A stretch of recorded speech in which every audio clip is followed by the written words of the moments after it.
Hello friends, आज मैं आप सभी के लिए डेटा एनालिटिक्स का बहुत ज़्यादा इम्पोर्टेंट क्वेश्चंस की लिस्ट लेके आ गया हूँ। इसमें हम यूनिट नंबर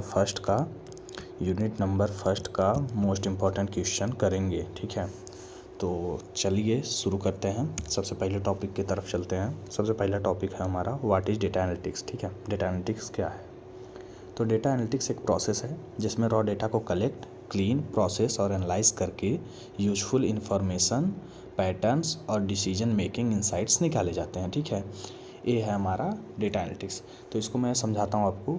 डेटा एनालिटिक्स में होता क्या है, जिसमें हम रॉ डेटा लेते हैं। जैसे कोई भी डेटा हमने कलेक्ट किया किसी कंपनी या ऑर्गेनाइजेशन से या फिर कहीं से भी, अब उसको हम सबसे पहले कलेक्ट करेंगे, उसके बाद हम उसको क्लीन करेंगे कि डेटा में कुछ प्रॉब्लम नहीं है या फिर कुछ ऐसी चीज़ें नहीं हैं जिसकी हमको नीड नहीं है। ठीक है, तो उसको क्लीन करेंगे, फिर उसको प्रोसेस करेंगे, फिर उसको एनालाइज करके यूजफुल इन्फॉर्मेशन फाइंड करेंगे कि जैसे उस कंपनी को क्या चाहिए या फिर लोगों को क्या आज के टाइम पे पसंद है या फिर क्या चीज़ें, तो वो सब चीज़ें हम यूज करते हैं डेटा एनालिटिक्स की हेल्प से। ठीक है, तो ये हो गया हमारा डेटा एनालिटिक्स। सिंपल वर्ड में इसको देख लेते हैं।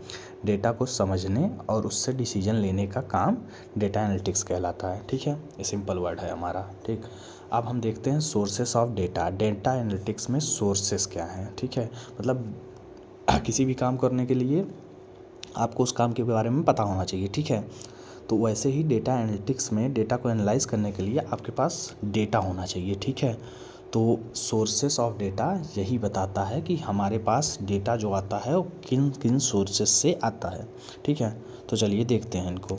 तो सबसे पहले हमारा इसमें है इंटरनल सोर्स। ठीक है, internal source company database, transaction record, sales record, customer data. ठीक है, इंटरनल डेटाबेस क्या होता है? जैसे कोई ऑर्गेनाइजेशन है, ठीक है, समझ चलिए फेसबुक है। अब वो अपने डेटा को कंपनी के डेटाबेस में देखेगा, मतलब उसको किसी यूजर के बारे में या फिर किसी प्रोडक्ट के बारे में जानकारी लेनी है तो अपने डेटाबेस में चेक करेगा, ट्रांजैक्शन रिकॉर्ड देखेगा, सेल्स रिपोर्ट देखेगा, कस्टमर डेटा देखेगा। फ्लिपकार्ट, अमेजॉन वगैरह भी बोल सकते हैं आप। ठीक है, फेसबुक सूटेबल एग्जांपल नहीं रहेगा, आप बोल सकते हैं जैसे फ्लिपकार्ट हो गया। ठीक है, उसको जानना है कि यार आज के टाइम पे सेल्स क्यों बढ़ नहीं रही हैं या फिर क्या दिक्कत है, तो सबसे पहले कंपनी का डेटाबेस चेक कर लेगा, वहाँ से वो रिकॉर्ड ले लेगा डेटा एनालिसिस के लिए। फिर ट्रांजैक्शन के जो रिकॉर्ड हैं उनको फाइंड कर लेगा, फिर सेल्स रिपोर्ट निकालेगा, फिर कस्टमर का डेटा फाइंड करेगा, उसके हिसाब से उसको एनालाइज करके फिर आगे का काम वो लोग करेंगे। ठीक है, और सेकेंड इसमें है एक्सटर्नल सोर्सेस। एक्सटर्नल सोर्सेस क्या होता है? जब कोई ऑर्गेनाइजेशन एक्सटर्नली डेटा को फाइंड करती है और उसको एनालाइज करती है तो वो एक्सटर्नल सोर्सेस होते हैं। ठीक है, तो एक्सटर्नल सोर्सेज में हमारे जैसे हो गए सोशल मीडिया के थ्रू। ठीक है, इसमें डेटा जैसे इंस्टाग्राम, ट्विटर वगैरह हो गए। ठीक है, तो इसमें सोशल मीडिया से डेटा को कलेक्ट किया जाता है, उसको एनालाइज किया जाता है। ठीक है, second is government data. Government के डेटा से फिर कलेक्ट करना गवर्नमेंट डेटा को, उसको एनालाइज करना, ठीक है, उसके अकॉर्डिंग रिपोर्ट जनरेट करना। ठीक है, सेंसर एंड IoT डिवाइसेस के through, online website and APIs के थ्रू। ठीक है, ऑनलाइन वेबसाइट पे जाना, वहाँ किसी चीज़ के बारे में जो इन्फॉर्मेशन हो उसको कलेक्ट करना, उसको एनालाइज करना। ठीक है, तो ये हमारे हो गए सोर्सेस ऑफ डेटा। ठीक है, अब हम देखते हैं नेचर ऑफ डेटा। ठीक है, तो इसमें हम देखते हैं कि डेटा जो है हमारा उसका नेचर क्या होता है। ठीक है, तो यहाँ पे 2 टाइप्स में भी डिवाइड है हमारा। एक क्वांटिटेटिव डेटा होता है, एक qualitative data. Okay, quantitative data क्या होता है? जैसे न्यूमेरिकल डेटा, जिसमें समझ चलिए नंबर्स आपके हों, वैसे डेटा का कलेक्शन जिसमें नंबर्स हों, उस हमारा हो गया क्वांटिटेटिव डेटा। जैसे एग्जांपल के लिए एज हो गया, एज हम हमेशा नंबर्स में बताएंगे। सैलरी हो गया, सैलरी भी नंबर्स में बताएंगे। मार्क्स हो गया, ये सब नंबर्स में बताने वाली चीज़ें हैं, तो इसको हम क्वांटिटेटिव डेटा कहते हैं। ठीक है, सेकेंड है क्वालिटेटिव डेटा। ये डिस्क्रिप्टिव डेटा होता है। डिस्क्रिप्टिव डेटा मतलब जिसका हम पूरा एक डिस्क्रिप्शन लिखते हैं या फिर जिसको हम लिख के या फिर टेक्स्ट फॉर्म में जो स्टोर होता है उसको हम बोलते हैं डिस्क्रिप्टिव डेटा। ठीक है, एग्जांपल के लिए आप देख सकते हैं नेम हो गया, जेंडर हो गया, फीडबैक हो गया। ठीक है, ये सब डिस्क्रिप्टिव डेटा हैं।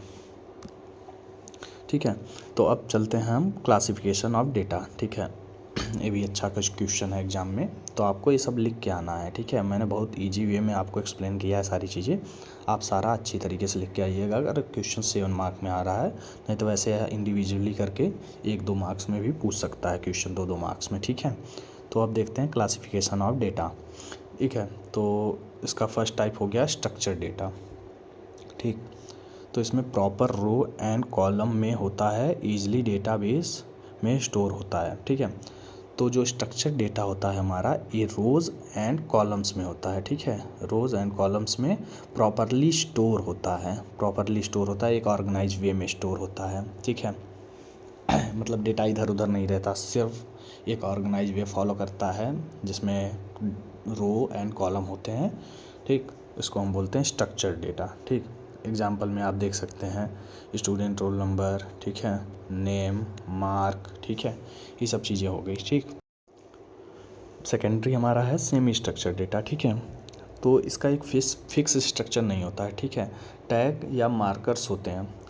आपको मैं इसको थोड़ा सिंपली समझाता हूँ। जैसे मान लीजिए आपने किसी को मेल करना है, ठीक है, तो आप लिखेंगे फ्रॉम से मतलब आप से जाएगा ईमेल, ठीक है, और टू मतलब किसी पर्सन को जिसको आप सेंड कर रहे हैं उसको जाएगा, ठीक है। तो ये दोनों चीज़ तो एक स्ट्रक्चर्ड में ही फॉलो होंगी, ठीक है। लेकिन उसके अंदर आप जो मैसेज लिखेंगे मेल में, ठीक है, मैसेज जो लिखेंगे उसका कोई स्ट्रक्चर्ड हो ही कंफर्म नहीं होता है, ठीक है। मैसेज के लिए हमको कोई स्ट्रक्चर फॉलो करना की ज़रूरत नहीं। जैसे आप उसमें लिख सकते हैं हेलो और कैसे हो, कल कॉलेज आओगे नहीं आओगे, वो सब चीज़ें उसमें आप लिख ही सकते हैं, ठीक है। तो एक स्ट्रक्चर फॉलो नहीं करता है, ठीक है। मतलब इसमें कुछ चीज़ें, एक आध दो लाइन तो चीज़ें सही होती हैं, स्ट्रक्चर फॉलो करती है, फिक्स होती हैं, बाकी ज़्यादातर चीज़ें अनस्ट्रक्चर्ड होती हैं, ठीक है। तो ये होता है हमारा सेमी स्ट्रक्चर्ड डेटा, जिसमें कुछ चीज़ें स्ट्रक्चर्ड होती हैं, बाकी चीज़ें अनस्ट्रक्चर्ड होती हैं, ठीक है।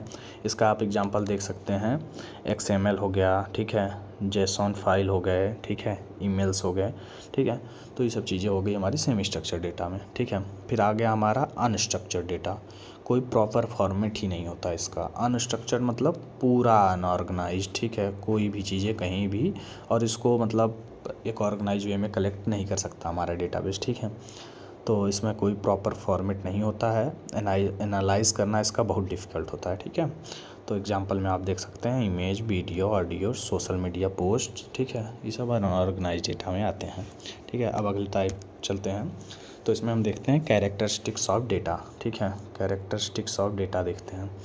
तो सबसे पहले देखते हैं एक्यूरेसी। इसमें हम देखते हैं डेटा सही है या गलत, वो डेटा एक्यूरेट है या नहीं है, ठीक है, इसमें हम ये चीज़ देखते हैं। फिर कंप्लीटनेस क्या होता है, ये पहले हम ये वेरीफाई करेंगे कि जो डेटा पे हम एनालिसिस अपना अप्लाई करने वाले हैं वो कंप्लीट डेटा है या नहीं है, पूरा है कि नहीं है, ठीक है। कंसिस्टेंटी, ठीक है, कंसिस्टेंसी में हम देखते हैं डेटा हर जगह सेम है या नहीं, ठीक है। टाइम लाइन्स देखते हैं, ठीक है। टाइम लाइन्स में क्या होता है, डेटा अपडेट है या पुराना है, ठीक है, मतलब डेटा काफ़ी पुराना तो नहीं है, कब के समय का है, अभी का डेटा है या फिर कितना समय पुराना, वो सब चीज़ें चेक करते हैं, ठीक है। फिर रिलेवेंस, डेटा कम या, तो इसमें रिलेवेंस में हम देखते हैं डेटा काम का है या नहीं, ठीक है, डेटा यूजफुल है या नहीं, तो ये चीज़ें हम रिलेवेंस में चेक करते हैं, ठीक है। तो अगली तरफ चलते हैं, तो अब देखते हैं application of data analytics. Data analytics का एप्लीकेशन कहाँ है, सबसे पहले हेल्थ केयर में, ठीक है, डिजीज़ प्रिडिक्शन के लिए। हेल्थ केयर में मतलब समझ चलिए आपको कोई बीमारी है, ठीक है, फिर नेक्स्ट पेशेंट आया, जो चीज़ें आपके अंदर हो रही थी, आपको जैसे फीवर था, आपको चक्कर आ रहा था, फिर ऐसी चीज़ें, तो हेल्थ केयर में इसका यही डेटा एनालिसिस का ये रहता है कि जैसे अब अगला पेशेंट आया, उसको भी अगर सेम डिजीज़ है, तो आपको जो प्रॉब्लम हुई थी, ठीक है, तो समझ के चलो वही प्रॉब्लम उसको भी हुई है। तो ये होता है हमारा हेल्थ केयर में, इस तरीके से इसका यूज होता है। बैंकिंग में होता है फ्रॉड डिटेक्शन, जैसे कोई मेल से कई बार फ्रॉड हुआ है या फिर वो फ्रॉड के लिए लिंक वगैरह सेंड करता है, तो उसको डिटेक्ट करने के लिए यूज होता है, ठीक है। मार्केटिंग के लिए यूज होता है, जैसे कस्टमर का बिहेव इसमें चेक होता है। मतलब मार्केटिंग में ऐसे समझ सकते हैं, आपने फ्लिपकार्ट से कोई प्रोडक्ट हमेशा आप ऑर्डर कर रहे हैं तो उसका रिकमेंडेशन आपकी तरफ चलता रहता है, तो ये मार्केटिंग में इस तरीके से यूज होता है। एजुकेशन में यूज होता है स्टूडेंट का परफॉर्मेंस मेजर करने के लिए, कि स्टूडेंट अच्छा परफॉर्म कर रहा है कि नहीं कर रहा है, उसके प्रीवियस मार्क को देखेंगे, फिर प्रेजेंट टाइम के मार्क्स को देखेंगे, ये सब चीज़ें। फिर स्टॉक मार्केट प्रेडिक्शन में, इसमें भी बहुत ज़्यादा ही यूज होता है, ठीक है, क्योंकि वहाँ प्रेडिक्ट किया जाता है कि पिछली बार प्राइस इतना घटा था, इस बार इतना बढ़ना चाहिए, ये सब चीज़ें हैं, ठीक है। तो ये भी बहुत इंपॉर्टेंट क्वेश्चन है, आपसे एप्लीकेशन 2 मार्क्स में भी पूछ सकता है, ठीक है। तो आप इसको रेडी करिएगा ज़रूर। तो अगर 7 मार्क्स में आए क्वेश्चन ठीक है। तो आपको मैंने जितने सारे सब टॉपिक बताए आप उनको रेडी करिएगा, ठीक है। अब हम चलते हैं नेक्स्ट मोस्ट इम्पॉर्टेंट टॉपिक की तरफ, व्हाट इज़ बिग डेटा।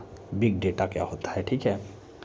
तो बिग डेटा वो डेटा होता है जो बहुत ज़्यादा क्वांटिटी में, बहुत फास्ट स्पीड से और डिफरेंट फॉर्मेट्स में जनरेट होता है, जिसे ट्रेडिशनल डेटाबेस हैंडल नहीं कर पाते, ठीक है।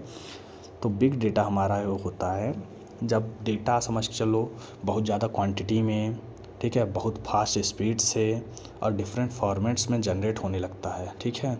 तो उसको हम बिग डेटा कहते हैं, ठीक है। तो इसको हम सिंपल लैंग्वेज में देख सकते हैं, जब डेटा ज़्यादा फास्ट प्लस कॉम्प्लेक्स हो जाता है तो बिग डेटा कहलाता है, ठीक है। जब डेटा बहुत ज़्यादा फास्ट होता है और कॉम्प्लेक्स हो जाता है तो उसको हम बिग डेटा बोलते हैं, ठीक है। अब हम देखते हैं कैरेक्टरिस्टिक्स ऑफ बिग डेटा, ठीक है। बिग डेटा के कैरेक्टरिस्टिक्स, जिसको हम 5 V's भी बोलते हैं, ठीक है। 5 V's बहुत इंपॉर्टेंट है, इसको आप अच्छे से रेडी रखिएगा, बिग डेटा में ज़रूर लिखना है आपको, ठीक है। तो सबसे पहले इसका हो गया वॉल्यूम, ठीक है। जब बहुत बड़ा डेटा आता है या फिर बहुत बड़ा डेटा का साइज़ जब बहुत ज़्यादा बड़ा होता है, ठीक है, तो उसको हम बिग डेटा में कंसीडर करते हैं, ठीक है। तो इसका एग्जांपल हो गया हमारा फेसबुक फ़ोटोज़, यूट्यूब वीडियोज़, ठीक है। फिर वेलोसिटी, जब डेटा बहुत फास्ट स्पीड से, मतलब नॉर्मल स्पीड से नहीं, उसका स्पीड बहुत तेज़ होता है, ठीक है, तो उसको हम वेलोसिटी कंसीडर करते हैं, ठीक है। तो वेलोसिटी के अकॉर्डिंग हो गया, जिसमें लाइव ट्वीट्स हो गए, स्टॉक प्राइजेस हो गए, ठीक है। फिर वैरायटी, जब मल्टीपल टाइप के डेटा, मतलब डिफरेंट टाइप्स के डेटा आने लगते हैं, ठीक है, तो उसको हम बिग डेटा में कंसीडर करते हैं। जैसे इसमें हो गया टेक्स्ट हो गया, इसमें हमारा हो गया टेक्स्ट हो गया, इमेज हो गया, वीडियो हो गया, ऑडियो हो गया, ये सब चीज़ें, ठीक है। फिर आ गया हमारा वेरासिटी, ठीक है, डेटा की quality and accuracy. Fake incomplete data, जैसे अब डेटा की जो क्वालिटी है और एक्यूरेसी है वो जब उतनी अच्छी ना हो या फिर बहुत बढ़ जाए वो सब चीज़ें, तो उसके लिए हो गया, ठीक है। फिर वैल्यू हो गया, वैल्यू में हमारा क्या होता है, डेटा से useful information, business decision making. Value में होता है हमारा डेटा से यूजफुल इन्फॉर्मेशन, बिजनेस डिसीजन, ठीक है, ये सब चीज़ें निकालना, ठीक, ये हो गया हमारा वैल्यू। फिर बिग डेटा प्लेटफॉर्म क्या होता है, big data platform tools and technologies का कॉम्बिनेशन होता है जो बिग डेटा को स्टोर, प्रोसेस और एनालाइज करता है, ठीक है। बिग डेटा प्लेटफॉर्म जो होता है वो टूल्स और टेक्नोलॉजीज़ का कॉम्बिनेशन होता है, ठीक है। समझ चलो प्लेटफॉर्म यार, मेनली मतलब कोई भी काम करने के लिए सिस्टम चाहिए, ठीक है। तो बिग डेटा प्लेटफॉर्म वही चीज़ है, ठीक है। Big data platform tools and technologies का कॉम्बिनेशन होता है जो बिग डेटा को स्टोर, प्रोसेस और एनालाइज करता है, ठीक है। तो हम देखते हैं अब components of big data platform. Big data platform के कंपोनेंट्स क्या क्या होते हैं, ठीक है। सबसे पहले डेटा स्टोरेज, जहाँ डेटा स्टोर होता है, ठीक है, डेटा स्टोरेज जहाँ डेटा स्टोर होता है। फिर डेटा प्रोसेसिंग, प्रोसेसिंग यूनिट होता है जहाँ डेटा प्रोसेस होता है, ठीक है। फिर डेटा एनालिसिस, यहाँ डेटा का एनालाइज होता है, ठीक है। फिर डेटा विजुअलाइजेशन, यहाँ पे डेटा को विजुअलाइज करके एक एनालिसिस या फिर प्रोसेस डेटा जनरेट किया जाता है, ठीक। तो चलिए अब शुरू करते हैं data analytics life cycle. Most important question है, समझ लीजिए, मोस्ट इम्पॉर्टेंट, एग्ज़ाम में 100% आने के चांसेस हैं इसके, ठीक, 100% आने के चांसेस हैं। तो सबसे पहले देखते हैं डेटा एनालिटिक्स लाइफ साइकिल होता क्या है। डेटा एनालिटिक्स लाइफ साइकिल एक स्टेप बाय स्टेप प्रोसेस है जिसमें डेटा को कलेक्ट, एनालाइज और यूज करके बिजनेस प्रॉब्लम का सल्यूशन निकाला जाता है, ठीक है। तो डेटा एनालिटिक्स लाइफ साइकिल एक स्टेप बाय स्टेप प्रोसेस है जिसमें डेटा को कलेक्ट किया जाता है, उसको एनालाइज किया जाता है यूज करके, उसके बाद उसको यूज किया जाता है, फिर यूज करके बिजनेस प्रॉब्लम्स का सॉल्यूशन निकाला जाता है, ठीक है। तो इसके 6 फेसेस हैं, ठीक है, faces of data analytics life cycle, इसके 6 फेजेस हैं। तो आप ये डायग्राम ज़रूर बना के आइएगा। सबसे पहला हो गया डिस्कवरी, ठीक, second is data preparation, model planning, model building, ठीक, कम्युनिकेट रिजल्ट्स, ऑपरेशनलाइजेशन, ठीक। ये हो गए हमारे 6 कंपोनेंट्स या फिर 6 लाइफ साइकिल, ठीक। तो आप इसको एग्ज़ाम में ज़रूर बनाइएगा। उसके बाद चलिए एक एक करके सबके बारे में डिटेल में जानते हैं। सबसे पहले डिस्कवरी। इसमें क्या होता है, बिजनेस प्रॉब्लम को समझा जाता है, ठीक है। बिजनेस प्रॉब्लम को समझना, ऑब्जेक्ट डिफाइन करना, डेटा सोर्स आइडेंटिफाई करना, ठीक। एग्जाम्पल आप देखेंगे हर चीज़ आपको क्लियर हो जाएगी। कंपनी पूछती है सेल्स क्यों कम है, ठीक है, ये है हमारा प्रॉब्लम डिफाइन कर लिया, ठीक है। फिर सेकंड है हमारा इसमें डेटा प्रिपरेशन, ठीक। इसमें हम डेटा को कलेक्ट करना, data cleaning, missing value handle करना, ठीक है। डेटा को प्रिपेयर करते हैं बेसिकली, नाम से ही आप समझ रहे हैं, ठीक है। फिर थर्ड इसका एग्जांपल आप देख लीजिएगा। एग्जांपल इसका लगता है एग्जांपल देना मैं भूल गया इसका, तो वही समझ चलिए। इसमें बस डेटा का प्रिपरेशन होता है कि डेटा क्लीन है या नहीं है, मिसिंग वैल्यूज़ तो नहीं है डेटा में, ठीक है। तो वो सब चीज़ें इसमें होती हैं, ठीक है। फिर आगे हमारा मॉडल प्लानिंग, टेक्निक चूज़ करना, एल्गोरिथम डिसाइड करना, टूल सिलेक्ट करना, ठीक है। मैंने बहुत सिंपल एक्सप्लेन किया है आपको। आप इसमें टेक्निक चूज़ करेंगे कि कौन सा टेक्निक मुझे लगाना है, ठीक है। एल्गोरिथम डिसाइड करेंगे कौन सा एल्गोरिथम यूज करना है, और टूल सिलेक्ट करेंगे, ठीक है। एग्जांपल के लिए आप देख सकते हैं रिग्रेशन, क्लासिफिकेशन, क्लस्टरिंग, ये आप लिख दीजिएगा, ठीक है। मॉडल बिल्डिंग हो गया, फिर एक्चुअल मॉडल बनाना, ठीक है। मतलब फिर एक एक्चुअल मॉडल तैयार करना प्रॉब्लम के अकॉर्डिंग, ठीक है। फिर उसका ट्रेनिंग है, टेस्टिंग, उसका जब ट्रेन करना उसका टेस्ट लेना, ठीक है। पैरामीटर्स ट्यून करना, उसके पैरामीटर्स को ट्यून करना, ठीक है। तो इसका एग्जांपल हो गया सेल्स प्रेडिक्शन मॉडल, ठीक है। उसके बाद फिर आया हमारा कम्युनिकेट रिजल्ट को सिंपल लैंग्वेज में बताना, ठीक है। इसमें हम मतलब क्या होता है, जो डेटा एनालिटिक्स होता है वो जाके एक्सप्लेन करता है चीज़ों को कि हाँ क्या क्या चीज़ें हैं, सिंपल में ग्राफ और चार्ट यूज करके उसको समझाता है कि प्रॉब्लम का सोल्यूशन है कैसे वर्क करेगा, ठीक है। बेसिकली इसमें होता है कि प्रॉब्लम का जो सोल्यूशन है वो काम कैसे करेगा, ठीक है। एग्जाम्पल के लिए देख सकते हैं मैनेजमेंट को रिपोर्ट देना, ठीक है। अब हम देखेंगे ऑपरेशन एलाइजेशन, ठीक है। इसको देखेंगे, इसमें क्या होता है, मॉडल को रियल वर्ल्ड में यूज करना, परफॉर्मेंस मॉनिटर करना, फीडबैक लेना, ठीक है। ये फाइनल राउंड होता है जिसमें मॉडल को रियल लाइफ में यूज किया जाता है, ठीक है, और उसका फीडबैक लिया जाता है, ठीक। तो आप इन चीज़ों को 100% तैयार रखिएगा। एक क्वेश्चन आपका एग्ज़ाम में आने का 100% चांस है, ठीक है। उसके बाद फिर चलते हैं डेटा एनालिटिक्स लाइफ साइकिल का रियल एग्जांपल, ठीक है। कॉमर्स कंपनी का है, जहां सेल्स प्रॉब्लम को एनालाइज करने के लिए डिस्कवरी से लेके ऑपरेशनलाइजेशन तक प्रोसेस किया जाता है, ठीक है। ये 6 प्रोसेस किए जाते हैं किसी कंपनी में, ठीक है, उसकी सेल्स प्रॉब्लम्स को फाइंड करने के लिए। ये हो गया एग्जांपल हमारा। रिपोर्टिंग क्या होती है, अब ये अगला हमारा क्वेश्चन है, रिपोर्टिंग वर्सेस एनालिसिस, ठीक है। तो इसको हम देखते हैं। तो सबसे पहले इसमें देखते हैं हम रिपोर्टिंग क्या होती है, ठीक है। तो रिपोर्टिंग का मतलब है पास्ट डेटा को समराइज करके प्रेजेंट करना, ठीक है। इसमें क्या होता है, बेसिकली पास्ट के जो डेटा होते हैं उसको समराइज किया जाता है और उसकी एक रिपोर्ट तैयार की जाती है, ठीक है। फीचर्स ऑफ रिपोर्टिंग देख सकते हैं आप।